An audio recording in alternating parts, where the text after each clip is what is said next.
നമസ്കാരം, JB ജംഗ്ഷനിലേക്ക് സ്വാഗതം. JB ജംഗ്ഷനിലെ ഇന്നത്തെ അതിഥി ആരാണ്? മലയാള സിനിമാ തറവാട്ടിലെ അമ്മ, വെറും അമ്മയല്ല, അമ്മ മഹാറാണി. കവിയൂർ പൊന്നമ്മയെ JB ജംഗ്ഷനിലേക്ക് സ്വാഗതം ചെയ്യാം. മലയാള സിനിമയുടെ ഒരു ചരിത്രമാണിത്.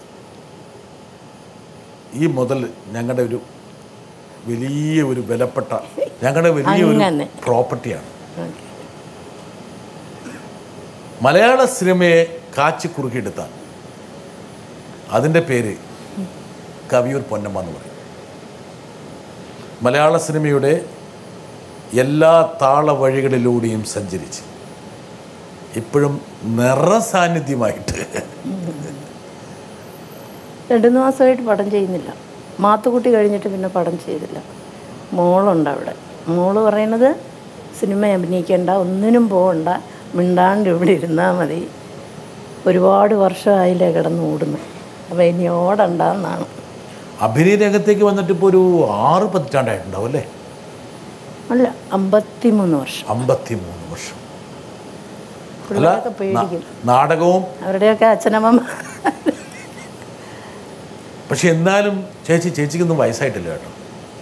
ഞാൻ സീരിയസ് ആയിട്ട് പറയാം. ഇത് പുകഴ്ത്തിയതാന്ന് വിചാരിച്ചോ? പുകഴ്ത്തിയതാ അല്ല. എന്താ കാരണം അറിയോ? മനസ്സ് വയസ്സായിട്ടില്ല. കറക്റ്റ്. അതാ ഞാൻ അതുള്ള കാര്യം പറയാലോ. വയസ്സായി എന്ന് വിചാരിച്ചാൽ പോയില്ലേ, തീർന്നു. എന്താ കാരണം, ഞാൻ ചേച്ചിയുടെ ടെലിവിഷൻ ഷോകൾ, മറ്റ് സംസാരങ്ങൾ, സ്റ്റേജ് ഷോസ് എല്ലാം കാണുമ്പോൾ ചേച്ചിയുടെ ആ സംസാരത്തിൻ്റെ യൗവനം ഞാൻ എപ്പോഴും തിരിച്ചറിയും.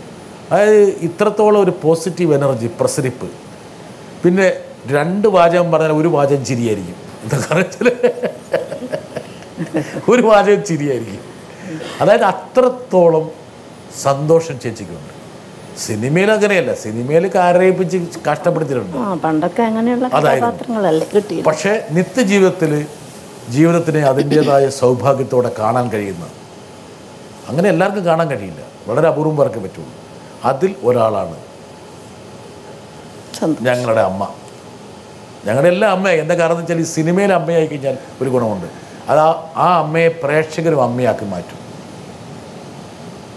ഇപ്പം മലയാളിയുടെ അമ്മ എന്നുള്ളൊരു പദവി പോലും ഞാനൊരു പരിപാടിയിൽ കൂടി അങ്ങോട്ട് പൊന്നമ്മ ചേച്ചിക്ക് ചാർത്തിരിക്കുകയാണ്. പക്ഷെ ഒന്ന് പിന്നോട്ട് മനസ്സൊന്ന് പായിച്ചു നോക്കി. പിന്നെ പായിക്കാം. ഒരു കൊച്ചുകുട്ടി 5-ാം വയസ്സിലൊക്കെ തന്നെ പാട്ട് പഠിക്കുന്നു. 14-ാം വയസ്സിൽ ആകസ്മികമായി തോപ്പിൽ ബാസിയും ദേവരാജ മാഷെല്ലാം വിളിച്ചുകൊണ്ട് അരങ്ങിലേക്ക് കയറ്റുന്നു. അന്ന് കരഞ്ഞു, പേടിച്ചിട്ട് അഭിനയിക്കാൻ പറഞ്ഞാൽ ഞാൻ എന്ത് ചെയ്യും? സുബലക്ഷ്മി ആകാൻ വേണ്ടി കൊതിച്ച ആള് അരങ്ങിലങ്ങോട്ട് അങ്ങ് വിലസി. ഒരു ചോദ്യം, പൊന്നമ്മ ആൻറ്റി നല്ലൊരു ഗായികയാണെന്ന് ഞങ്ങൾക്കറിയാം. സിനിമയിലും നാടകത്തിലുമൊക്കെ കുറേ പാടിയിട്ടുണ്ട്.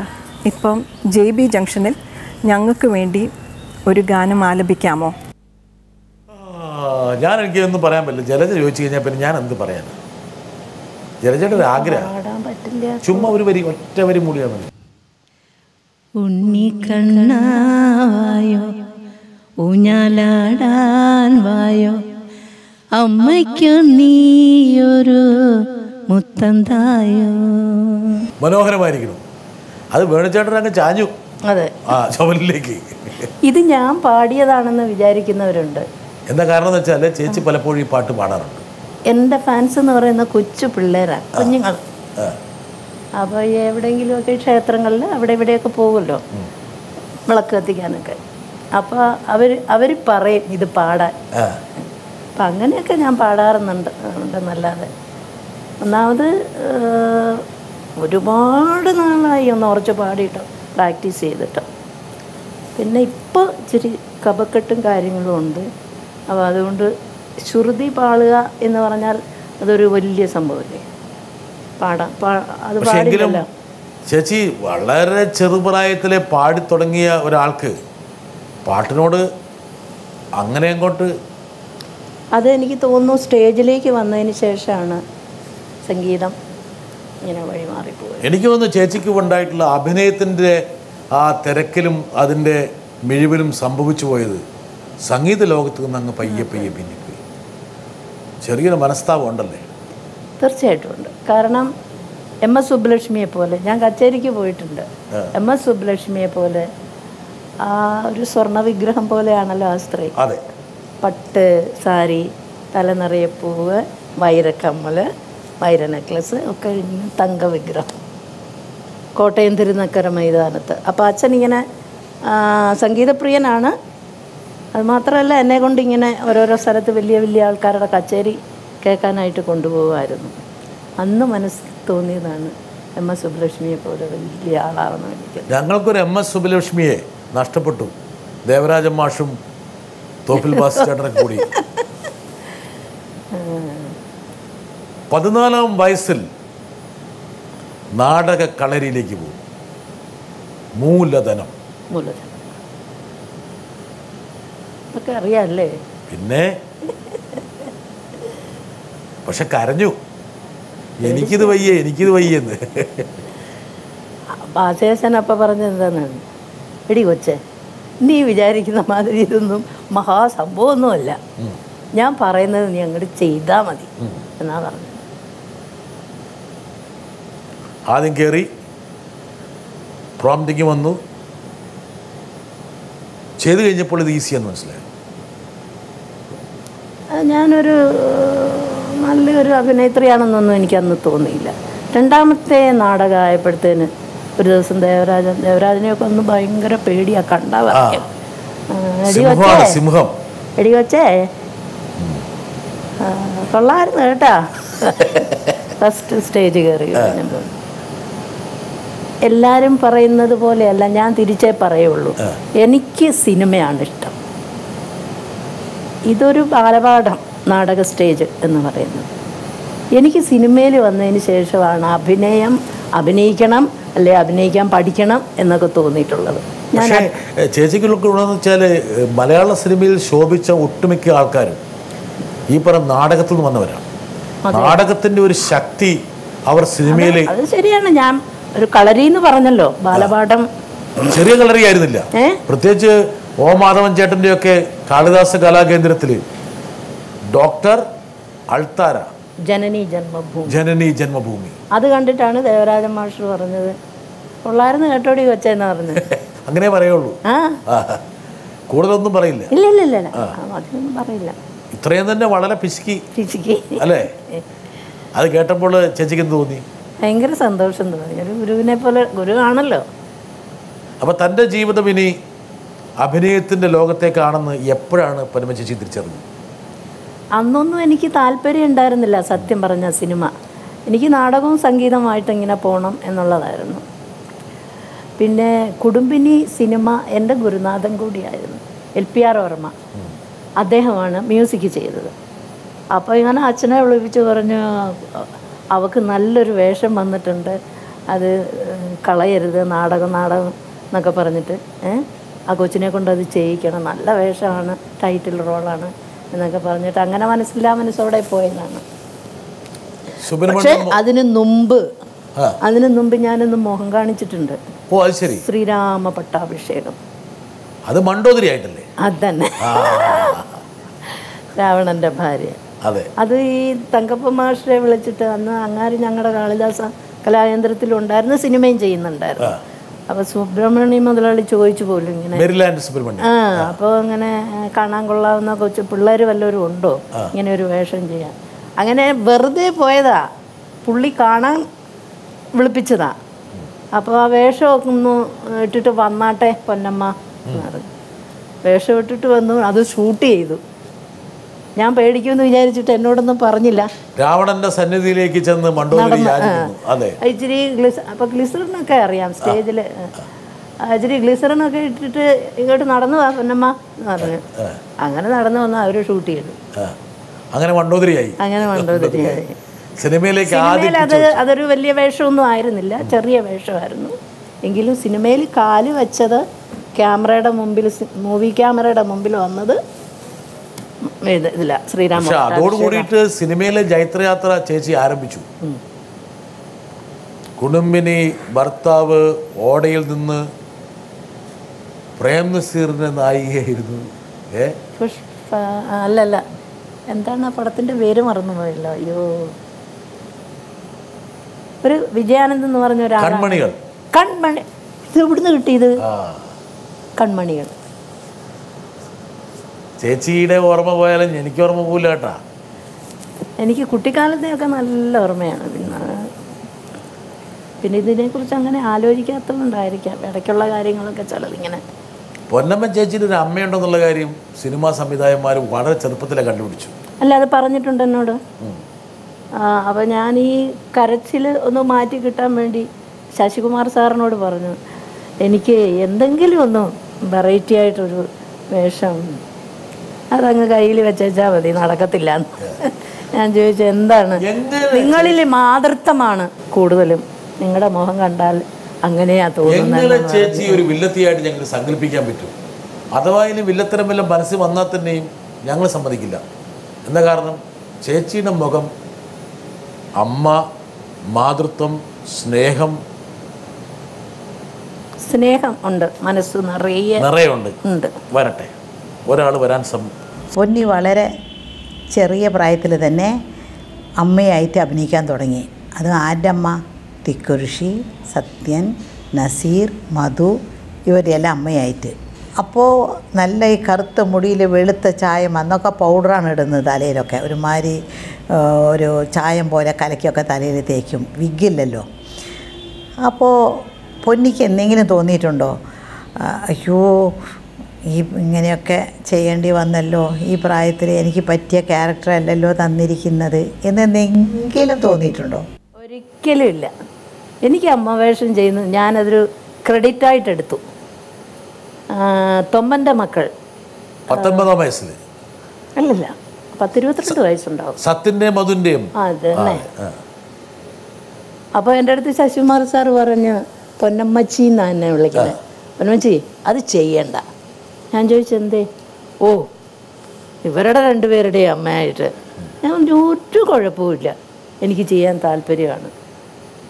അങ്ങനെ പറഞ്ഞ് ഞാനായിട്ട് ചെയ്തതാണ് തൊമ്മൻ്റെ മക്കൾ. ശരിക്കും പൊന്നമ്മ ചേച്ചിയുടെ അച്ഛനാകാൻ വേണ്ടി പ്രായമുള്ള ആളായിരുന്നു സത്യൻ സാറ്. 15-18 വയസ്സ് കൂടുതലുള്ള ആളായിരുന്നു. എന്നിട്ട് അദ്ദേഹത്തിൻ്റെ അമ്മയായിട്ട്. പക്ഷെ ആ സിനിമ 10-15 വർഷം കഴിഞ്ഞിട്ട് റീമേക്ക് ചെയ്തു. കണ്ടിട്ടില്ല ഈ സിനിമയൊന്നും. കണ്ടിട്ടില്ല? ഇല്ല. JB ജംഗ്ഷനിൽ വരണോ അഭിനയം കാണാൻ വേണ്ടിയിട്ട്. പക്ഷെ മെലിഞ്ച് കുളുന്നതിനുള്ളൊരു അമ്മയാണ്.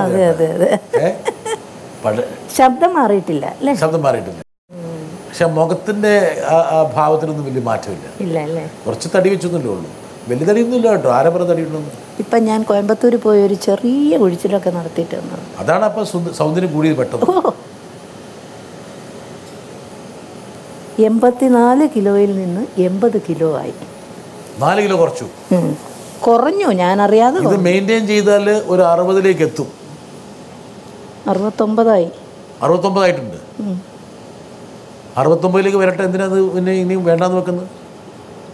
ചേച്ചി വിചാരിച്ച് നടക്കാത്ത കാര്യമൊന്നുമില്ല. ഇതൊക്കെയാലും നല്ല നിശ്ചയദാർഢ്യമുള്ള. ഞാൻ ഒരുപാട് ഭക്ഷണമൊന്നും കഴിക്കുന്ന ആളല്ല, വളരെ മിതമായിട്ട് വരട്ടെ ഒരാൾ. അമ്മ എന്ന് പറഞ്ഞാൽ മലയാള സിനിമാക്കാർ നമ്മൾ പൊന്നമ്മയുടെ മുഖമേ മനസ്സിൽ വരുള്ളൂ. ആരമുള്ള പൊന്നമ്മ അമ്മയായിരുന്നു, സുകുമാരിയമ്മ അമ്മയായിരുന്നു, KPS അമ്മയാണ്. അനവധി നടികൾ അമ്മമാരെ അഭിനയിച്ചിട്ടുണ്ട്. പക്ഷെ എന്നാലും കാരണം സത്യൻ്റെ അമ്മയുടെ അഭിനയിച്ചിട്ടുണ്ട്, പ്രേംനസീറിൻ്റെ അമ്മയുടെ അഭിനയിച്ചിട്ടുണ്ട്, മധുവിൻ്റെ അമ്മയുടെ അഭിനയിച്ചിട്ടുണ്ട്, അടുത്ത തലമുറയിൽപ്പെട്ടവരുടെ അമ്മയായിട്ട് അഭിനയിച്ചിട്ടുണ്ട്. അങ്ങനെ ഈ മാതൃത്വത്തിൻ്റെ ഒരു പ്രതീകമായിട്ട് മലയാള സിനിമയിൽ നിൽക്കുന്ന ഒരു വലിയ നടിയാണ് പൊന്നമ്മ. നന്മയുടെ പ്രതീകമായ അമ്മയാണ് ഹബീബ് പൊന്നമ്മ. സത്യം പറയാമല്ലോ, മുഖസ്തുതിയല്ല. ഹബീബ് പൊന്നമ്മയും വളരെ നന്മയുടെ ഒരു പ്രതീകം തന്നെയാണ്. വളരെ നല്ല സ്ത്രീയാണ്, എല്ലാവരെയും സഹായിക്കാൻ മനസ്സുള്ളവരാണ്.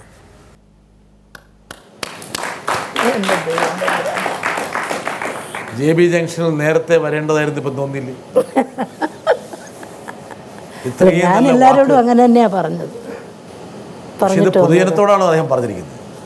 ഇത് ചേച്ചിയോട് മാത്രമല്ല പറഞ്ഞത്, എന്നോട് മാത്രമല്ല പറഞ്ഞത്, ലക്ഷക്കണക്കിന് പ്രേക്ഷകരോടാണ് തമ്പി സാറ് പറഞ്ഞിരിക്കുന്നത്. ഞാൻ ആലുവയിലൊരു ഈ തെരുവിൽ അലഞ്ഞു നടക്കുന്ന കുഞ്ഞുങ്ങളെ സംരക്ഷിക്കുന്ന ഒരു ജനസേവാ ശിശുഭവൻ. അപ്പോൾ അങ്ങാര് ജോസ് മാവേലി അങ്ങാര് 4-5 കുട്ടികളെ വെച്ച് തുടങ്ങിയതാണ്. അപ്പോൾ 100-400 കുഞ്ഞുങ്ങളുണ്ട്. അവിടെ 2-3 പേര് ബാങ്ക് ജോലിക്കാരാണ്. പുറത്തും നല്ല ജോലി ചെയ്യുന്ന കുട്ടികളുണ്ട്. പിന്നെ അഭിനയത്തിലും ഇതിലും എല്ലാം വളരെ സമർത്ഥരായ കുഞ്ഞുങ്ങൾ ഒരുപാട് പേരുണ്ട്. അപ്പോൾ ഞാനൊക്കെ ചെന്ന് കഴിഞ്ഞാൽ ആ കുഞ്ഞുങ്ങൾ കാണിക്കുന്ന ഒരു സ്നേഹമുണ്ടല്ലോ, പറഞ്ഞറിയിക്കാൻ നോക്കില്ല, അത്രയ്ക്കിഷ്ടമാണ്. അവരെ സംബന്ധിച്ചിടത്തോളം ഒരു അമ്മയങ്ങ് ചെന്ന പ്രതീതിയാണ്. ഭയങ്കര ഇതാണ്. പൊതുവേ എനിക്ക് എന്താണെന്നറിയില്ല, എനിക്ക് കുഞ്ഞുങ്ങളെ ഭയങ്കര ഇഷ്ടം. കുഞ്ഞുങ്ങളാണ് എൻ്റെ കൂട്ടുകാർ. അതുകൊണ്ടാണ് മനസ്സ് വയസ്സാവാത്തത്. അപ്പോൾ മനസ്സ് വയസ്സായിരിക്കാൻ വേണ്ടി കുട്ടികളെ കൂട്ടുപിടിച്ചിരിക്കും. അയ്യയ്യേ, അങ്ങനെയല്ല. കൊച്ചു കുട്ടികളുണ്ടെങ്കിൽ കൊച്ചു കുഞ്ഞുങ്ങളെ എനിക്ക് മനസ്സ് നിറയും. മനസ്സ് നിറയും. അതാണ് അമ്മ. അതുകൊണ്ടാണ് തമ്പി സാറ് പറഞ്ഞത്, ഇത് വെറും സിനിമയിലെ അമ്മയല്ല, അല്ല അല്ല, ഒരിക്കലും അല്ല, യഥാർത്ഥ ജീവിതത്തിലെ അമ്മയാണ് പൊന്നമ്മ ചേച്ചി. ഞാനിങ്ങനെ കാറിൽ പോകുമ്പോൾ ഫ്രണ്ടിൽ സ്കൂൾ ബസ്സൊക്കെ ഇങ്ങനെ പോകുന്നതെന്ന് വെച്ചോ, ഏതെങ്കിലും ഒരുത്തൻ കണ്ടാൽ മതി, പിന്നെ എല്ലാം കൂടെ എണ്ണീറ്റിരുന്ന് കൈ കാണിക്കുക എടുക്കുക. പക്ഷെ ഇടയ്ക്കൊന്ന് ചെറിയ നെഗറ്റീവ് ടച്ചൊക്കെ ഉള്ള സിനിമ ചെയ്തിട്ടുണ്ട്. പോപ്പോള് ചെയ്ത് അതിനകത്ത് മോള് പിഴച്ചു പ്രസവിക്കുന്ന ഒരു മോനുണ്ടല്ലോ. അപ്പം അതിനോട് എന്തോ ഇങ്ങനെ കഞ്ഞിയുടെ തട്ട് ഇങ്ങനെ മാറ്റി വെച്ച് വേണമെങ്കിൽ നക്കി കുടിക്കുന്നോ അങ്ങനെ എന്തോ ഒരു ഡയലോഗ് പറയുന്നുണ്ട്. പൊന്നമ്മ ചേച്ചിയുടെ അന്ന് മൊബൈലൊന്നും ഇല്ലല്ലോ. പൊന്നമ്മ ചേച്ചിയുടെ വായിന്ന് ഞങ്ങൾക്കിത് കേൾക്കാൻ പറ്റില്ല. അതാണ് ഒരുപാട് കത്തുകൾ. വൈവിധ്യമാർന്ന മുഹൂർത്തങ്ങൾ പ്രദാനം ചെയ്യാൻ വേണ്ടി കഴിവുണ്ടായിരുന്നൊരു നടിയെ ഈ മാതൃത്വം അല്ല. പക്ഷേ എനിക്കിപ്പോൾ അത് വേണ്ടാന്ന് തന്നെയാണ് എൻ്റെ മനസ്സിൽ. ഇതിൽ അല്പം ഒരു നെഗറ്റീവ് ഉണ്ടായിരുന്നു, അല്പമല്ല, ഒരിക്കലും ചെയ്യാൻ പാടില്ലാത്ത കാര്യമല്ലേ. ഒരിക്കലും ചെയ്യാൻ പാടില്ലാത്ത കാര്യം. പിന്നെ തീർച്ചയായിട്ടും സ്വന്തം ഭർത്താവിനെ ചതിക്കുക എന്ന് പറഞ്ഞാൽ. പക്ഷെ മലയാള സിനിമയുടെ ചരിത്രത്തിൽ ഇടം നേടിയൊരു സിനിമയാണ്. അതെ, ഇങ്ങനെയൊരു സിനിമ ഇനി മലയാള സിനിമയിൽ ആർക്കും എടുക്കാൻ പറ്റില്ല. ഇത്രയും ധീരമായിട്ടുള്ള ഒരു അതാണ് എം ടി വാസുദേവൻ നായർ. എനിക്ക് തോന്നുന്നു ആ കാലഘട്ടമായതുകൊണ്ടാണ് എം ടി ധൈര്യപ്പെട്ടത്. ഇന്ന് എം ടി ഇങ്ങനൊരു സിനിമ എഴുതാൻ ധൈര്യപ്പെടില്ല. ശരി, ഇങ്ങനൊരു സിനിമ എടുത്താൽ വേണം തിയേറ്റർ കത്തിക്കും. നമ്മുടെ സമൂഹം അങ്ങോട്ട് പിന്നോട്ടാണ് പോയത്, മുമ്പോട്ടല്ല പോയത്. പൊന്നമ്മ ചേച്ചി പഴയ ഒരു സർഗാത്മകത, പുരോഗമന ഭാവമൊന്നും ഇന്ന് പ്രേക്ഷകരിലില്ല. മനുഷ്യൻ വീണ്ടും വാൻഡറാകാൻ വേണ്ടിയിട്ടുള്ള പരിണാമത്തിലേക്ക് പോയിക്കൊണ്ടിരിക്കുക. ഒരു കലാകാരൻ്റെ ബോൾഡ് ഇനിഷ്യേറ്റീവ്സിനെ ഒന്നും സപ്പോർട്ട് ചെയ്യില്ല. ദാസേട്ടനെ കുറിച്ച് പറഞ്ഞ പോലെ ചിലർക്കൊന്നും അങ്ങനെ മാറാൻ ഒക്കില്ല. ഞാനൊക്കെ എന്താ പറയുക, ഇച്ചിരി വേഷഭൂഷാദികളൊക്കെ ഉണ്ടെന്നല്ലാണ്ട് എൻ്റെ മനസ്സിപ്പോഴും എന്താ പറയുക, നാട്ടുംപുറത്തുകാരിയുടെ മനസ്സ് തന്നെയാണ് എനിക്ക്. നാട്ടുംപുറത്തുകാരിയാണ്. ഞാൻ 10 വയസ്സ് വരയ്ക്കും വളർന്നതും ഞാൻ പറഞ്ഞു പൊൻകുന്നം എന്ന് പറയുന്ന സ്ഥലത്താണ്. അപ്പോൾ 6.5 ഏക്കർ സ്ഥലത്ത് അതിൻ്റെ നടുക്കൊരു വീട്, ഇലക്ട്രിസിറ്റി ഒന്നും ഇല്ല. അത് കവിയൂരിൽ നിന്ന് അങ്ങോട്ടാണ് മാറിയത്. എന്തോ ചെറിയ കുടുംബ പ്രശ്നം, അച്ഛനുമായിട്ട് എന്തോ പ്രശ്നം അങ്ങോട്ട് മാറി അവിടെയാണ് വളർന്നത്. അപ്പം ഞാൻ ഈ സ്കൂളിൽ പോയിട്ടിങ്ങനെ നടവഴി ഉണ്ടാവുമല്ലോ, അപ്പോൾ അതിലെ നടന്നു വരുമ്പോൾ പോലെ ഈ ചേരയൊക്കെ കിടക്കും ചിലപ്പോൾ ക്രോസായിട്ട്. അത് പോകുന്നവരെ ഞാനവിടെ നോക്കി നിൽക്കും, പാമ്പിനെ നോക്കി നിൽക്കും. അത് പോകാണ്ട് ഒരു കല്ലെടുത്തെറിയോ ഒന്നും ചെയ്യില്ല. ആരെ ദ്രോഹിച്ചിട്ടില്ല, ഉറുമ്പിനെ പോലും. പക്ഷെ ഒരുപാട് പേര് ചേച്ചിയെ ദ്രോഹിച്ചു, അങ്ങനെ ഒരുപാട് മനസ്സുകൊണ്ട് വിഷമിപ്പിച്ചിട്ടുണ്ട്. അതുണ്ട്, പക്ഷെ അവരോട് ദേഷ്യമൊന്നുമില്ല. എന്തിനാ നമ്മൾ ജനിക്കുന്നു, എന്തായാലും മരിക്കുമെന്നല്ല ആരും ചിന്തിക്കുന്നില്ല. മരിക്കുമെന്നുള്ളതൊരു സത്യമാണല്ലോ. പക്ഷെ ആരെങ്കിലും അതിനെക്കുറിച്ച് ചിന്തിക്കുന്നുണ്ടോ? അന്ന് ചേച്ചിയുടെ ഒരു കുടുംബ സാഹചര്യം എന്ന് പറഞ്ഞാൽ അച്ഛൻ നല്ലൊരു കലാകാരൻ, അല്ലെങ്കിൽ ഒരു സർഗാത്മകതയുള്ള ആള്, പുരോഗമന രാഷ്ട്രീയം പോലും ഉണ്ടായിരുന്നു അദ്ദേഹത്തിന്. കുറച്ച് ഒരു അല്പം ഇടത് രാഷ്ട്രീയം ഉണ്ടായിരുന്നു. കാണാൻ ഭയങ്കര സുന്ദരനായിരുന്നു. ആ സൗന്ദര്യമാണ് കിട്ടിയിരിക്കുന്നത്. ഏയ് ഞങ്ങൾക്ക് ആർക്കും കിട്ടിയിട്ടില്ല. ഇല്ല. ഏയ് അച്ഛൻ നല്ല വെളുത്ത് തൊട്ടിട്ട് നല്ല ചുരുണ്ട മുടിയും. അച്ഛൻ ഞാൻ ഈ 5 വയസ്സാകുന്നതിന് മുമ്പ് തന്നെ ത്യാഗരാജ ഭാഗവതർ കേട്ടിട്ടുണ്ട്. പഴയ ത്യാഗരാജ ഭാഗവതർ. അങ്ങയുടെ പാട്ടുകളൊക്കെ ഇരുന്ന് ഉറച്ചു പാടും. അപ്പം ഇതൊക്കെ കേട്ടാണ് ഞങ്ങൾ വളർന്നത്.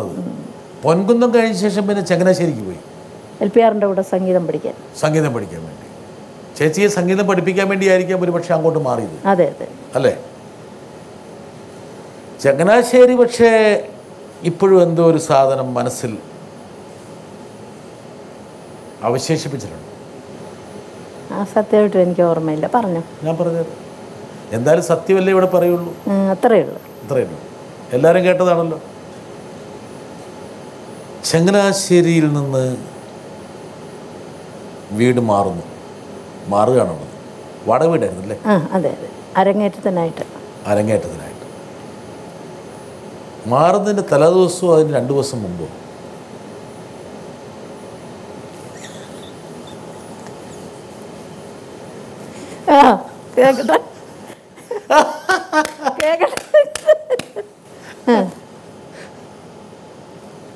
ഒരു ചെറുപ്പക്കാരനല്ല, 16 വയസ്സേ ഉള്ളൂ. 16 വയസ്സ്. അത് എത്ര വയസ്സുണ്ട്? 10 വയസ്സ്. 10 വയസ്സുള്ള പൊന്നമ്മയ്ക്ക് ഒരു ഇണപ്രാവുകൾ എന്ന് പറയുന്ന പുസ്തകം കൊണ്ട് ഇണപ്രാവുകൾ എന്നുള്ള പുസ്തകം സമ്മാനിക്കുന്നു.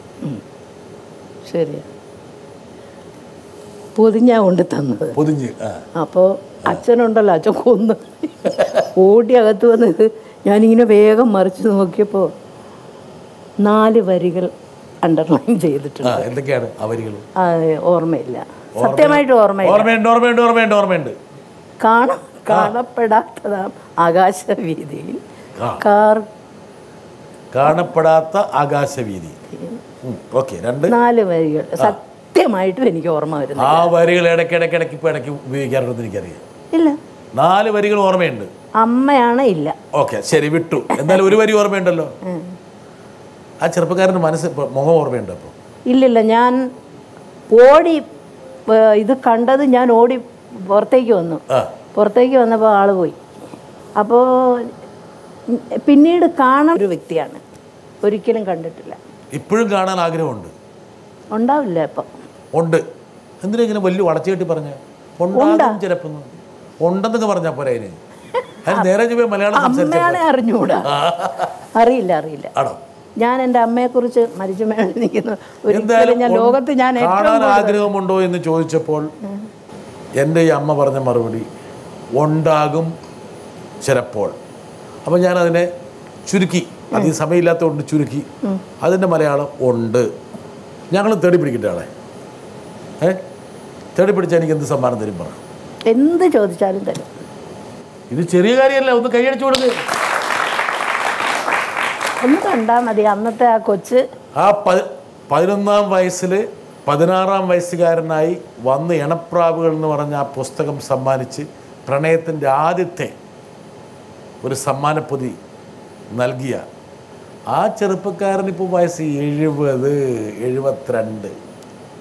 പോരാ 75, 69 ഒരു 75 വയസ്സ് വരും. ഞങ്ങൾ കണ്ടുപിടിക്കും. കണ്ടുപിടിച്ച് നിങ്ങൾ രണ്ടുപേരും കൊണ്ട് നിർത്തി കഴിഞ്ഞ് ഞാൻ ക്യാമറ റോൾ ചെയ്യും. അയ്യോ നാരായണ.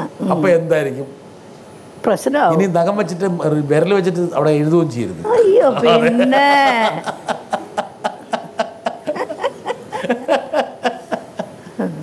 എന്തായാലും അദ്ദേഹം ചങ്ങനാശ്ശേരി ഭാഗത്തുണ്ട്. ഇത് ആ മൂപ്പർ ഇരുന്ന് കാണുന്നുണ്ടെങ്കിൽ എത്രയും പെട്ടെന്ന് ജോൺ ബ്രിട്ടാസിനെ ബന്ധപ്പെട്ട് കഴിഞ്ഞാൽ ഞാൻ ബന്ധപ്പെടുത്തും നിങ്ങളെ. അയ്യോ എൻ്റെ ദൈവമേ. ചേച്ചി, ഇതൊക്കെ ഒരു തമാശയാണ്. എന്താ കാരണം എന്ന് വെച്ചാൽ പ്രായമാകും തോറും നമ്മുടെ ആദ്യകാലങ്ങളിലെ ചെറിയ ചെറിയ മുഹൂർത്തങ്ങൾ വലിയ വലിയ ഓർമ്മകളായിട്ട് മനസ്സിലിങ്ങനെ വന്നുകൊണ്ടിരിക്കും. ഒരു പക്ഷേ അടുത്ത കാലത്ത് സംഭവിച്ചു ഒന്നും വേണമെങ്കിൽ ഓർക്കുന്നുണ്ടാവില്ല. ശരിയാണത്, സത്യമാണ്, സത്യമല്ലേ? അപ്പോൾ അതുകൊണ്ടാണ് ഞാൻ പറഞ്ഞത് 11ാം വയസ്സിലെ ആ സാധനം ഇങ്ങനെ നേരത്തെ ചെറിയൊരു ക്രിക്കറ്റ് ബോളായിരുന്നു, പിന്നീട് അത് ഫുട്ബോളായി, പിന്നീട് അത് ബാസ്കറ്റ് ബോളായി. പ്രത്യേകിച്ച് ആദ്യ പ്രണയം, ആദ്യ പാട്ട്, ആദ്യ സിനിമ പറയല്ലേ. അയ്യോ നാണിക്കുന്നുണ്ട് ഇപ്പോൾ. ഓ, ചേച്ചിയുടെ നാടൻ കാണാൻ വേണ്ടി എത്ര കാലമായിട്ട് ഞാൻ കാത്തിരുന്ന. പാടി അഭിനയിച്ചു, ചെറിയ കാര്യമല്ല ചേച്ചി. ഒരുപക്ഷെ 5 പതിറ്റാണ്ട് കാലത്തെ നീണ്ട അഭിനയ സബരിയിൽ ഇതുപോലുള്ള അമൂല്യങ്ങളായിട്ടുള്ള പാട്ടുകൾ, അഭിനയ മുഹൂർത്തങ്ങൾ, തീക്ഷ്ണമായിട്ടുള്ള രംഗങ്ങൾ, സൗഹൃദങ്ങൾ, ഇതൊക്കെയാണ് ചേച്ചിയെ മറ്റുള്ളവരിൽ നിന്ന് വ്യത്യസ്തമാണ്. കണ്ണ് നിറയേണ്ട ഒരു സംഭവം. ഒരു ജീവിത വിജയത്തിൻ്റെ സംതൃപ്തി എന്ന് പറയുന്നത് ഇത്തരത്തിലുള്ള മുത്തുമണികളാണ്. ചേച്ചിക്ക് കോർക്കാൻ വേണ്ടി ഒരുപാട് മുത്തുമണികളുണ്ട്. 1, 2, 3 മാല വേണേ ഉണ്ടാക്കാം, അത്രത്തോളം മുഹൂർത്തങ്ങൾ. ഇതൊക്കെ ചേച്ചിയെ JB ജംഗ്ഷനിൽ കൊണ്ടിരുത്തി ചേച്ചിക്ക് ഒരിക്കലും പുറത്തുനിന്ന് കിട്ടാതിരുന്ന ഈ സൗഭാഗ്യം ഒന്ന് കാട്ടിത്തറന്നൊരു ആഗ്രഹമുണ്ട്. അതുകൊണ്ടാണ് ഇത് കേൾപ്പിച്ചത്. സിനിമയിൽ സജീവമാകുന്നു.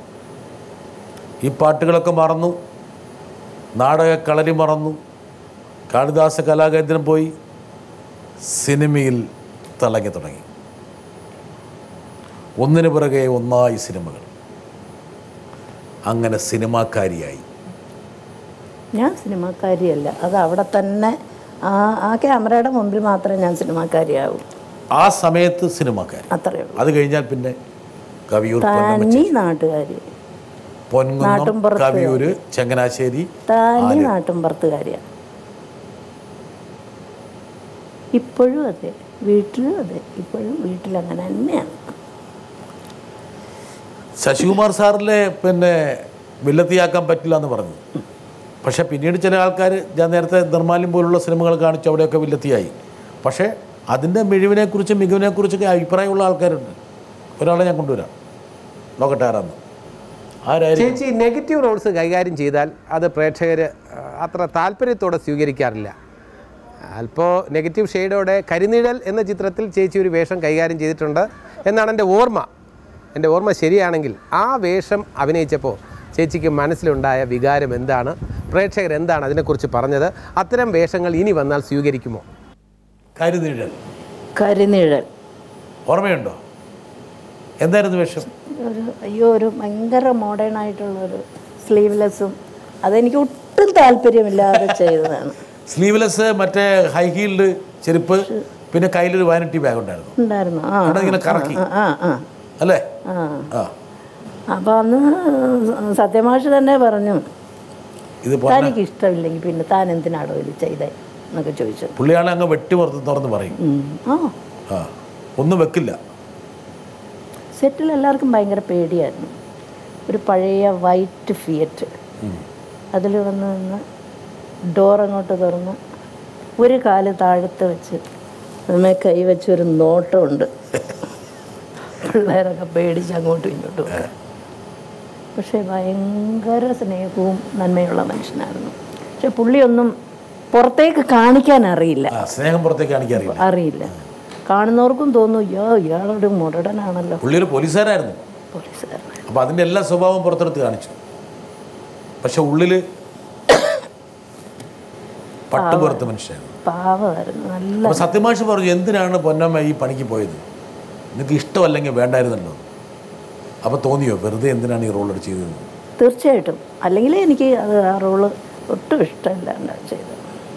പിന്നെ എമ്മ ജോസഫും അവരൊക്കെ നിർബന്ധിച്ച്, പുള്ളിയാണ് മുടിക്കെട്ടൊക്കെ ശരിയാക്കി. എമ്മ ജോസഫ് അതൊരിക്കലും എനിക്ക് യോജിക്കില്ല. എൻ്റെ മനസ്സിനൊരിക്കലും അത് ഇഷ്ടപ്പെടാൻ പറ്റില്ല അങ്ങനത്തെ വേഷങ്ങൾ.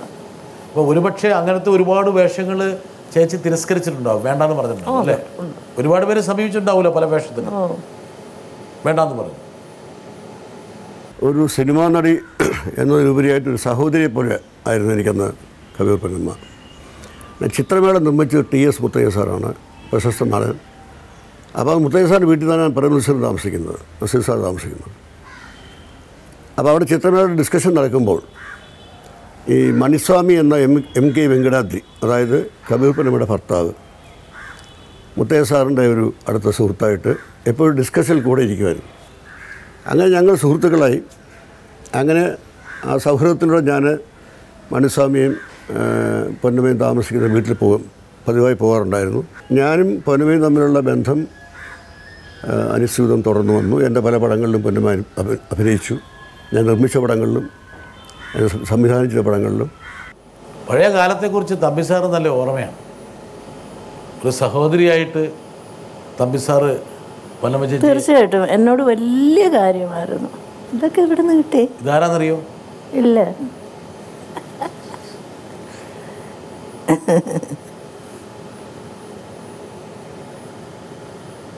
ആരാന്ന് പറ. അയ്യടാ, എൻ്റെ ഭർത്താവ് മണിസ്വാമി. ചേച്ചിക്ക് സമ്മിശ്രമായിട്ടുള്ള ഒരുപാട് വികാരങ്ങൾ സമ്മാനിച്ചിട്ടുള്ള ആളാണ് ഞാൻ. ചേച്ചിയുടെ ഇപ്പോഴത്തെ ഒരു ഗുണമെന്ന് വെച്ചാൽ ചേച്ചിക്ക് എന്തും പറയാൻ പറ്റുന്ന ഒരു സ്ഥാനവും പദവിയുണ്ട്. അതായത് ഞങ്ങൾ രണ്ടുപേരും രണ്ട് ധ്രുവങ്ങൾ. ഞാൻ എത്രത്തോളം സോഫ്റ്റാണോ അത്രത്തോളം ദേഷ്യക്കാരനായിരുന്നു.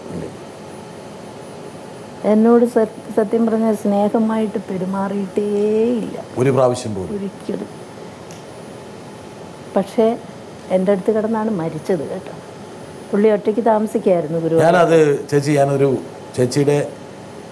ചേച്ചിക്ക് അറിയാവുന്ന ഒരാളിൽ നിന്ന് ഞാൻ അറിഞ്ഞത്, അതായത് ചേച്ചി ചെയ്തിട്ടുള്ള ഏറ്റവും വലിയൊരു, ഭർത്താവിൽ നിന്ന് പിരിഞ്ഞ് ജീവിച്ചു, സ്വതന്ത്രയായി ജീവിച്ചു. പക്ഷേ അവസാന കാലത്ത് ഭർത്താവിൻ്റെ ദുർഗതി കണ്ടിട്ട് കൂടെ കണ്ടുവന്ന് താമസിപ്പിച്ച് ശുശ്രൂഷിച്ച് സമാധാനം നൽകി മരണത്തിൻ്റെ ആ വക്കിൽ നിന്ന് അദ്ദേഹത്തിന് സമാധാനം കൊടുത്ത് യാത്രയാക്കി. അവസാനമായപ്പോൾ ഒരു 10-12 ദിവസം സംസാരിക്കാൻ പറ്റാണ്ടായി. എൻ്റെ ബ്രദറിൻ്റെ വൈഫും ഒക്കെ എപ്പോഴും വന്ന് നോക്കുമായിരുന്നു കേട്ടോ. ചിലപ്പോൾ എനിക്ക് ആലോചിക്കുമ്പം ദേഷ്യമല്ല, ഒരുമാതിരി വെറുപ്പ് പോലെ വരുമായിരുന്നു. പിന്നെ ഞാൻ ആലോചിച്ചപ്പോൾ അമൃതയിൽ പോയി ചെക്ക് ചെയ്തിട്ട് തിരിച്ചു വരുമ്പം പുള്ളി എത്തുന്നതിന് മുമ്പേ ഡോക്ടർ എന്നെ വിളിച്ച് പറഞ്ഞു, ഏറിയ 2-3 മാസമേ ഉണ്ടാവുള്ളൂ, എന്താഗ്രഹം പറഞ്ഞാലും അത് സാധിച്ചു കൊടുത്തോളൂ എന്ന് പറഞ്ഞത്. അപ്പോൾ പിന്നെ ഞാൻ ആലോചിക്കും, എന്തിനാ ഇത്, ഇനി എത്ര കാലമാണ് ജീവിക്കണേ എന്ന് വിചാരിക്കും. പഴയ കൈപ്പേറിയ സംഭവങ്ങളൊക്കെ അവിടെ മറന്നു. ഒരുപാട് ദ്രോഹിച്ചല്ലേ, പീഡിപ്പിച്ചു. ഒരു ഭർത്താവ് എന്ത് ആകരുതെന്നുള്ളതിൻ്റെ മാതൃകയായിരുന്നു മനസ്സിലാക്കി. അതാണ് അതിൻ്റെ ആകത്തുക. കഷ്ടപ്പെട്ടു. എന്തിനായിരുന്നു എന്നൊരു പിടിയും കിട്ടിയിട്ടില്ല എനിക്ക്, ഇന്നും പിടി കിട്ടിയിട്ടില്ല. അവസാന കാലത്ത് വല്ലതും മൂപ്പർ പറയാൻ ശ്രമിച്ചു. അത് ശബ്ദം പോയതിന് ശേഷമാണ് എൻ്റെ കൈ പിടിച്ച് കരയുമായിരുന്നു. ആ കരച്ചിലിൽ ഒരുപാട് വാചകങ്ങൾ ഉണ്ടാകുമായിരുന്നു. അത് പരിഭാഷപ്പെടുത്താൻ ഒരു യന്ത്രം ഇപ്പോൾ ആരും കണ്ടുപിടിച്ചിട്ടില്ല. ഇല്ല. ഉണ്ടായിരുന്നെങ്കിൽ വേണമെങ്കിൽ വലിയൊരു കഥ പറഞ്ഞേ. പക്ഷെ അവസാനം പുള്ളി ഒരുപാട് ദുഃഖിച്ചു. എന്തൊക്കെയോ എന്നോട് പറയണം, മാപ്പ് ചോദിക്കണം എന്നൊക്കെ ഉള്ള ഒരു ഭാവം നമുക്ക് മനസ്സിലാവുമല്ലോ, ഒക്കെ ഉണ്ടായിരുന്നു. പക്ഷെ തുടക്കത്തിൻ്റെ താളപ്പഴയായിരുന്നു. കല്യാണം കഴിച്ച ഉടനെ താളപ്പഴയായിരുന്നു. യഥാർത്ഥം നിങ്ങൾ തമ്മിൽ യാതൊരു ചേർച്ചയുണ്ടായിരുന്നു. പക്ഷെ പ്രണയിച്ചാണ് കഴിച്ചത്. ആര്? ഇല്ല. പിന്നെ എന്തിനു കഴിച്ചു? അത് വേറെ ഒരുപാട് കാര്യങ്ങൾ പറയണം. ആളിനെ ചോദിക്കില്ലെങ്കിലേ പറയുള്ളൂ. ചോദിക്കില്ല. എനിക്ക് ചെറിയല്ല ഒരിഷ്ടമുണ്ടായിരുന്നു, ഒരു സ്നേഹമുണ്ടായിരുന്നു, ഒരിഷ്ടമുണ്ടായിരുന്നു. അത് യാതൊരു തരത്തിലുള്ള തെറ്റായ ഇതും അതിൽ വിചാരിക്കരുത്. വളരെ പരിശുദ്ധമായ ഒരിഷ്ടം.